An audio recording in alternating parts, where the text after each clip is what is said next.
everybody and welcome to my video, Getting Tidier. Firstly, massive thank you to all the new followers and those of you that have now supported me for quite a few weeks. You know, daily you put comments or like my post. I very much appreciate it. So I had an epic fail yesterday, I'm sorry to say. Thankfully, very rarely I have issues or mistakes with washing. Back in the early days, I can remember putting my husband's rugby cap thing, skull cap, whatever it's called, in the wash and shrinking it so it became big enough for about a 4-year-old.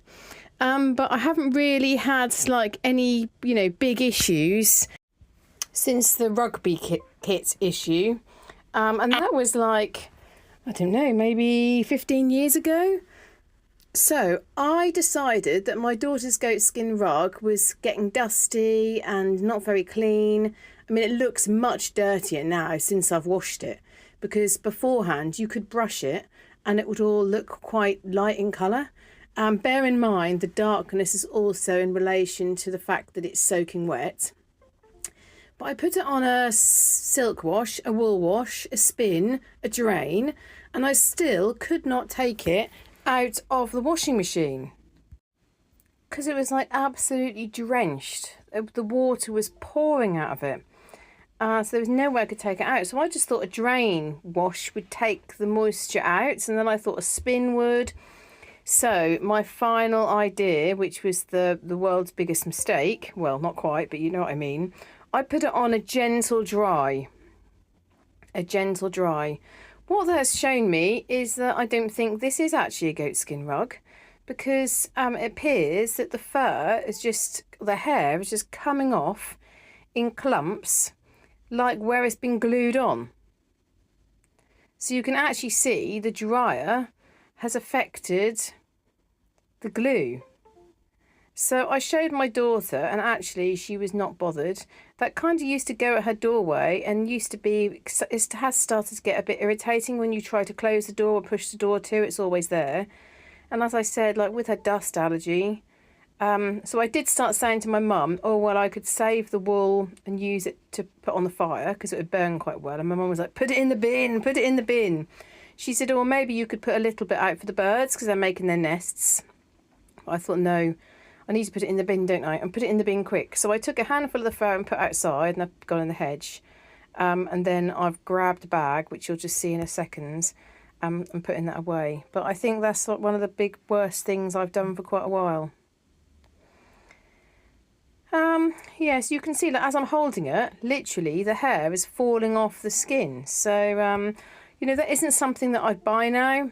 I wouldn't buy something like that, but at the time it just seemed like a nice purchase, and it was all fluffy and white, and that was before also I knew about my daughter's dust allergy, and anything really that's holding the dust. There's already too many things in her bedroom, and I have the Dyson filter system going, but she loves her cuddly toys, as you know, so there's already too many things in there. So yeah, she doesn't mind at all, and I've ruined it, and there's that can't be saved, so it's gone in the bin. So after clearing up all the pieces of the rug which have fallen apart, I then decide to sort of wipe out the washing machine because there was some loose wool in the washing machine, and then I put another load of washing on. Now, a couple of people have said to me that it seems like I do a lot of washing. There's only 3 of us. I don't feel like I do excessive amount of washing, certainly not compared to other people I know. I'd say that I do a couple of loads a week. It just depends. If I go for a longer period of time where I haven't done any, then it builds up. And the reason why I might do that is because, say for instance, if somebody's coming round and then I don't want the washing hanging about. But like I've said, my long-term plan is going to be that the washing gets dried in the spare bedroom when I sort the spare bedroom out. So yeah, I've put another load of washing on. I reckon I do about 2 coloured loads a week and a white load every couple of weeks. So I do put another load of washing on, and then I start tidying up the kitchen. So again, keeping on top of the kitchen, which I'm pleased about. I am noticing that the recycling starts building up, the big pile of recycling. So that is my husband's job, to do the bins. And then what happens is the recycling pile ends up overflowing. And the recycling bin was collected on Tuesday. And I said to him today, oh, you've missed all the recycling window. So I've got quite a sort of not a tiny container, quite a decent sized container next to the oven. It's not massive, but it's not really small. Can hold quite a lot of recycling. As soon as that kind of is full, that needs to go straight out. And I guess what I could do is I could start doing that myself, but I don't want to get involved doing the bins. So I kind of leave that job to my husband. Otherwise, I think it's very easy. You can end up taking on more and more and more and more. Thank you for those of you that made comments about my saucepan that was left on. You're right. What a good job that I came home. I don't quite know what had happened if the saucepan gets so hot and there's nothing in it. There wasn't anything sort of hanging round, so I'm not sure whether that would have caused a fire or not. But still, a good job I came home when I did, really. Didn't stay at the headquarters longer than, like, in terms of what I'd originally planned, because the meeting was supposed to go on till 3 o'clock. And I have listened to a couple of you who've been saying about, that I'm doing too much. And I do think that, I have taken on a lot. This guide licence for camp that I've taken on, oh my goodness. And none of it is complicated. There's just a lot to do. There's a couple of people who I'm working with that like to make out it's complicated. But, it's nothing compared to what I do within my work. But for other people, maybe it is seen as a bit of a stretch, or it is seen as complicated. Everyone has different perspectives, don't they?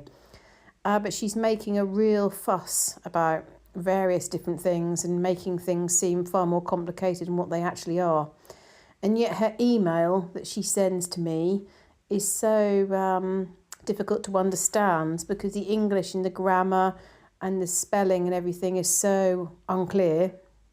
And yet she's telling me that I need to do more on my risk assessments, not really understanding that the purpose of a risk assessment is not supposed to be 600 pages. It's not supposed to be every single tiny passing thought you've ever had. But still, I'm going to jump through the hoops in terms of what she's asking me to do, even though myself and my mentor don't actually think she's right. But it just got me thinking, like, oh my goodness, why have I agreed to do this? On Tuesday, so today is now Wednesday, so a lot of this was from yesterday. So yesterday morning, I actually, I went into work, into head office again, but as soon as I dropped my daughter off, I actually went to the area where I'm going to be doing the activities with the Girl Guides, and got to speak to someone before 9 o'clock to get some sections signed off in my licence book. And then I drove into work. But it's not sort of great timing, because I've got so much going on at work. And then my manager on Tuesday, she said to me, how was I coping, etc., etc. She said, you seem all fine. Yeah, I said, I'm fine, everything's going well, I'm happy, thank you. Excuse me. And then she said, I'll need you to take on a few more learners. She said, because I haven't really got anyone else to give them to. And then I sort of mentioned that to my husband, and he said, you can't take it on anymore, you can't take on anymore. But I have got a few learners that are about to go through their completion, their endpoint assessment. So I then won't have those anymore. But it's a really busy time for my other job. And then the work that I do in property, I've had a few things there to deal with at the same time. So I've got some decorating, basically in one house. There's wallpaper in a kitchen, which I would never normally recommend for obvious reasons. And the wallpaper then got damp and was slightly peeling away from the wall. And so they decided to just pull all the wallpaper off. So it's a complete mess. So I need to get all that sorted out. So I've got someone doing that. Then I've got gas checks that need to be done. And then I've got paint that's coming off a wall in another bathroom. So it's like with the property side of things, everything can be really, really quiet. And then suddenly you can have lots of things that you sort of need to coordinate and pick up at the same time. Just how things are. So you can see I quickly got things cleared off this work surface, completely clear on the left-hand side, and moved everything over to the right-hand side, ready to wash up, put all the wiping up away. And I mentioned just behind the door where everything's building up, I cleared that as well. So that was really nice, because I just feel when you open the door, my front door, you can look straight down my hall, and the first room you see is the kitchen. So where that's all piled up with stuff and piled up with plates, etc., etc., you can see that as you walk in the door. So I quite like that all being completely clear. The other thing, can you see to my right, there's a gap now down the side of the cupboard. When I got home, just part of the kitchen unit had literally just fallen off. I think really a few of the units just need to be tightened up and just checked. But I couldn't believe, the corner section that sort of goes in between the two cupboard doors just fallen off and was just like sitting loose on the floor. So I said, oh, another thing that needs to be mended. At least my shower's working now. My shower's all super duper, which is good news. The toilet is super duper, which is good news. And I think I told you about my radiator, didn't I? And about how it was going to have to be sent back, and we were going to have to pay such a ridiculous price for the courier service. It was going to cost more than the radiator cost. But we managed to get it in the end for £26, thanks to my mum and her partner. They suggested a place, and my husband looked online, it said £70. And when he then went in and spoke to someone, it was £26, including insurance, to get it from where we live all the way to Scotland, which is great. And we've checked and they have received it back. So we're now waiting for the refunds. And my husband's going to go ahead and get another radiator, which will hopefully fit much better. It's not just the gaps on the floor, because my dad said, well, haven't you got any of the same lino? You could just cut out some little sections and kind of put it in the gaps, which I really don't want to do because that sounds like a bit of a bodge. It was the actual pipe work which didn't match up. So that was the biggest problem. Also, I don't want holes, like holes in my tiles, random holes in my tiles, which just makes it look not very nice. And I like how my bathroom looks. So hopefully we'll be able to find a radiator which fits perfectly. So also in this video, once I do a bit in the kitchen, you'll see I managed to kind of get all that ready and cleared and loads of washing up done. And then I'm just showing you what the drawer looks like. So my junk drawer. So I've had a few ideas from you all about the junk drawer. So people have said, yeah, do that tidy up video on that next. They've said either take everything and put it on the work surface. Somebody else has said take the drawer out, tip it into a bag and then go through it all. And I think I probably will do that. I think I'll take it all into the lounge and I'll set my camera up and go through everything. What's quite funny is when you get to that part in the video, you'll see all the pairs of scissors that I've got. Now, the reason why it's funny that we've got like so many pairs of scissors is because for a while I just couldn't find any kitchen scissors. And then my mum bought me some sewing scissors that I'd specifically asked for, like for Christmas present. And they were in my sewing basket. And I'd been doing some work with the sewing scissors and I'd left them on the table. My husband then saw them and then put them in the kitchen cupboard and started using them for the kitchen. Those of you that sew and cut material and ribbon and all that sort of thing, once you've used a pair of fabric scissors for other things, they're not really suitable to use for fabric again. They're not as sharp, they're not as good, etc., etc. So I've then since asked for another pair of fabric scissors for my Christmas present, which my mum has got me, and I now keep them in a case and keep them in my sewing basket at all times. But in my drawer, I think I've got about 6 pairs of scissors.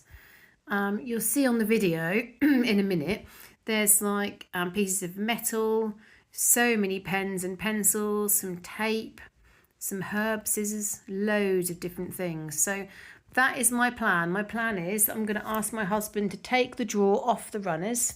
I'm going to pour out onto the floor, probably put some like a couple of trays down or something, and then go through everything and only put the things back that absolutely belong in that drawer.